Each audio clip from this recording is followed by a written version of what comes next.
my name is Phillipe Wavrin. I'm going to prepare a roast rump of British lamb with a broad bean and rapeseed pesto.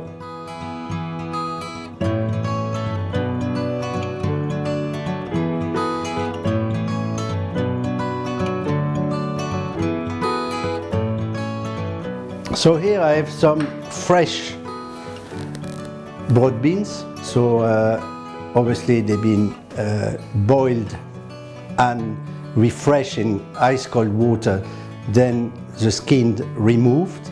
Okay, so I'm going to use this broad bean for the pesto.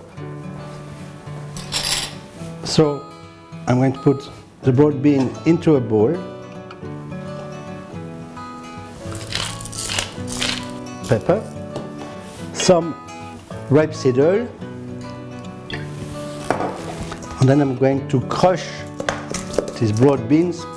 So you could do it in a food processor, but you have to be very careful not to overwork it. After that, I'm going to add fresh goat cheese, so British goat cheese, fresh and soft. Break it like that, just roughly chopped. You could use some fresh basil. You can use fresh basil in that recipe, but here I have some wild garlic leaves, finely sliced. We add that into the broad beans, and then a little more of rapeseed oil. Put that together, and that's all broad bean and rapeseed oil pesto ready. So here today, instead of basil and garlic, I use wild garlic. Okay. Here I have a nice piece of British lamb.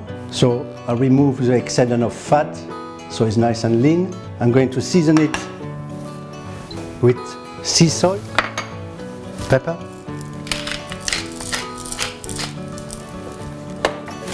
and then I'm going to add some rapeseed oil.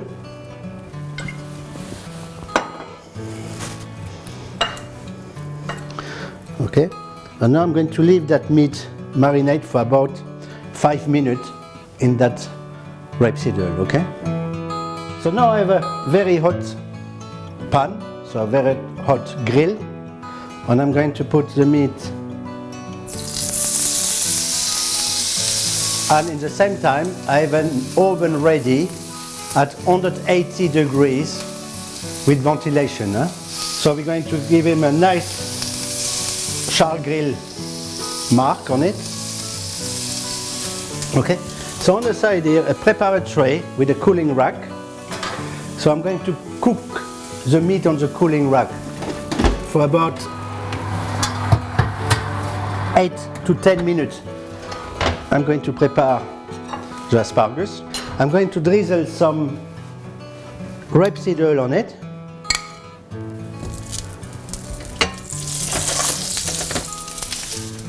I will say medium to high heat, so not too hot for the asparagus, because we just want to cook them, it's just not to give them the grilled taste to it. Okay, now I'm going to remove them, and in the same pan now, I'm just mixing the new season baby potato, and I'm going to add them into the grill as well. And I will leave it on the side now for 5 minutes. The heat of the pan will be enough to finish off the potato. So this potato has been pre-boiled and drained, so they cooked with skin. So they have a nice, this new seasoned potato, they have a nice buttery taste. After 8 minutes, I remove the rump of lamb, and that piece of meat now needs to rest on the cooling rack for about 8 minutes as well. Just before serving, we're going to add a bit of salt and pepper. Then of course to finish, we're going to use some of the wild garlic flour and some rapeseed flour as well. And again, just a bit of rapeseed oil. So here is a finished dish of British rump of lamb, grilled British rump of lamb with grilled asparagus, baby new season potato, rapeseed flowers and wild garlic flowers.